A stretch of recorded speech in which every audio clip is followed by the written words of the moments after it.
ఫుల్గా ఫ్లవర్స్ ఉంది, గులాబీ పూలు అన్ని పూలు ఉన్నాయన్నమాట. ఒక కార్నర్లో గరిక గట్టి ఉంది, సైడ్లో ఉంది, కొంచెం డ్రైగా ఉంది, కొంచెం గ్రీనరీగా ఉంది. రోజు ఆ ఇల్లు యజమాని వస్తే ఎంతో హ్యాపీతో అన్ని చుట్ల దగ్గరికి తిరుగుతారు. ఒకరోజు మామిడి పండు పట్టుకొని వెళ్తారు, ఒకరోజు యాపిల్ తీసుకొని వెళ్తారు, ఒకరోజు ఏదో గులాబీ పూలు అన్ని తీసుకొని వెళ్తారు.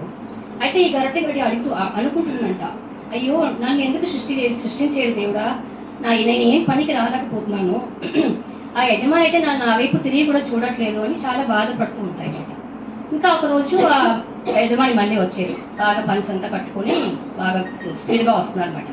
స్ట్రైట్ అవే ఈ గరటి గడ్డి దగ్గర వచ్చి అతన్ని తీసుకోవాలని అనుకుంటే దీనికి అనిపిస్తుంది ఈరోజు నన్ను తీసి పాడేస్తారేమో, పోయింది అది ఆఖరి రోజు వచ్చేస్తుంది అని అనుకుంటే అతను ఎంతో మంత్రాలంతా చెప్తూ దాన్ని తీసుకుంటున్నారు.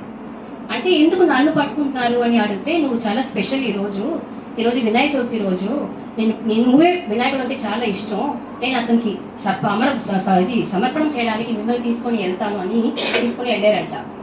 అయితే ఈ స్టోరీ పక్కనే పెడతాము. యుఎస్ఏలో మిస్టర్ డెర్మిట్రీ అని ఒక అతను ఒరిజిన్ అయితే గ్రీస్ దేశం అన్నమాట. అతనిది మైగ్రేట్ అయిపోయి ఇక్కడ యుఎస్ఏలో ఉన్నారు. అతనికి 1978లో స్వామి గురించి తెలిసిన వెంటనే అతనికి నచ్చింది. వెంటనే ఆ బుక్స్ ద్వారా తెలిసిన వాళ్ళ ద్వారా స్వామి గురించి ఇన్ఫర్మేషన్ బాగా కలెక్ట్ చేస్తున్నారు.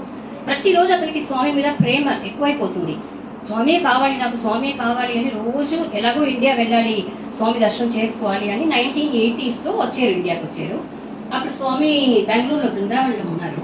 అతను అనుకున్నారు, నేను ఏదో ఒక చిన్న విధంగా నేను స్వామికి సహాయం చేయాలి, నేను ఇంత ప్రేమిస్తున్నాను అక్కడ స్వామి తప్పకుండా నాకు అవకాశం దొరుకుతుంది అని అనుకుని ఇక్కడికి వచ్చారన్నమాట. దర్శనానికి వచ్చి చూస్తే అక్కడ చూస్తే జనాలు అనమాట. ఇతనికి బాగా ఏంటి ఇంతమంది ఉన్నారు ఇక్కడ, నేను ఏదో ఒక కార్నర్లో కూర్చున్నాను, నేను ఎలా కనపడతాను అని వాళ్ళకి అనిపిస్తుంది. ఇలాగే 2-3 days దర్శనాలు అయిపోతుంది. ఈ లోపల అతను అక్కడ ఉన్న వాళ్ళతో మాట్లాడితే వాళ్ళతో చెప్తున్నారు, నేను 1960sలో స్వామి డివోటీ అని కొంచెం వాళ్ళు చెప్పడం.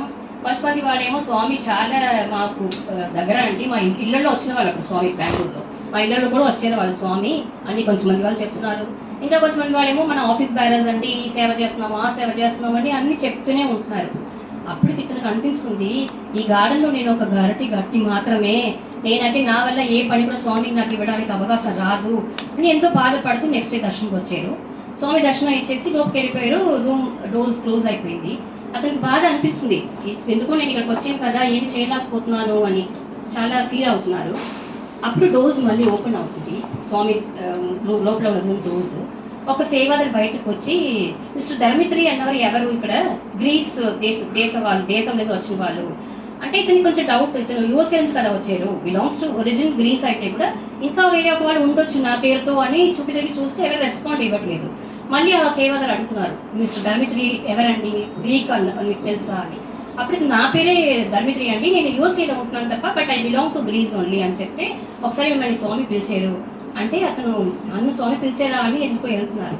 వెళ్తే అతను అన్నారు, అతని చేతిలో ఒక లెటర్ ఉంది, ఆ లెటర్ ఇచ్చేసి ఇది గ్రీస్ దేశం నుంచి ఒక డివోటీ గ్రీక్ భాషలో లెటర్ రాశారు స్వామికి, అయితే స్వామి మిమ్మల్ని ఇచ్చి అది ట్రాన్స్లేట్ చేసి ఇవ్వమని చెప్పారు స్వామి అంటే. ఇతనికి ఆనందం, ఎంతో ఆనందం ఇతనికి.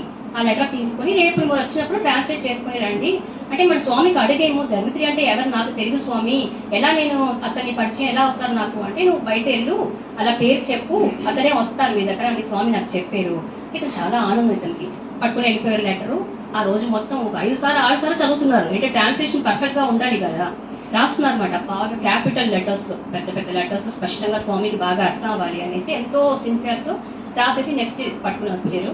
ఆ సేవలకు ఇచ్చేస్తే సేవలు అలా చూసి, ఎందుకు క్యాపిటల్ లెటర్స్తో ఇంత ఇదిగా రాసేరు మీరు అంటే, స్వామికి స్పష్టంగా అర్థం అవ్వాలి కదా అందుకే రాసేను అంటే, అతను అన్నారు, గ్రీక్లో ఉన్న నువ్వు యూఎస్ఏ వెళ్ళిపోవడం, మీ పేరు ధర్మిత్రి అని తెలుసుకోవడం, మీకు ఈ భాష వచ్చు, నువ్వు ట్రాన్స్లేట్ చేస్తారని స్వామికి ఆ విషయం తెలియదా, అన్నీ తెలుసు, స్వామికి ఆ భాష ఏంటి రాసేనని కూడా తెలియదు అనుకున్నావా, మీకు అవకాశం ఇవ్వాలి అని స్వామి ఈ లెటర్ మీకు ఇచ్చారు తప్ప స్వామికి తెలియకుండా మీకు ఇవ్వట్లేదు ఈ లెటర్ అన్నప్పుడు అతనికి చాలా ఆనందం వచ్చింది. అది ఏదో ఒక విధంగా నేను నా సర్వీస్ని చేసేను అంటే ఎంతో ఆనందంతో వెళ్ళిపోయారు.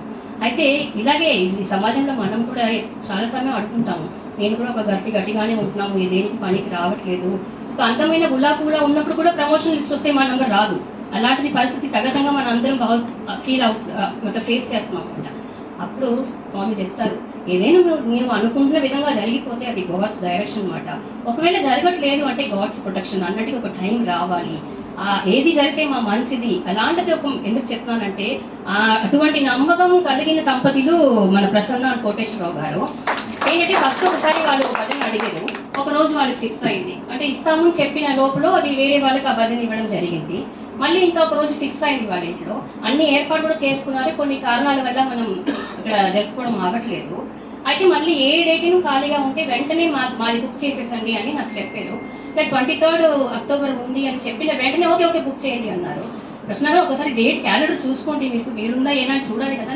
అదలా ఏమీ లేదు, మీరు మా ఇంట్లో పెట్టుకోండి అని వెంటనే బుక్ చేశారు అనమాట. ఏది ఫీల్ అవ్వకుండా అంత పాజిటివిటీ, ఏది జరిగితే మా మంచిది అని వాళ్ళు ఆ నమ్మకం. అందుకే వీళ్ళింట్లో ఈ రోజు భజన జరగాలి అన్నది స్వామి నిర్ణయం అన్నమాట. సో అంత చక్కటి అవకాశం మనకి ఇచ్చిన కోటేశ్వరరావు గారు, ప్రసన్న దంపతి మరి వారి కుటుంబ సభ్యులు అందరికీ స్వామి వారి ఆశీస్సులు అపారంగా ఉండాలి అని కోరుతూ జై సాయి.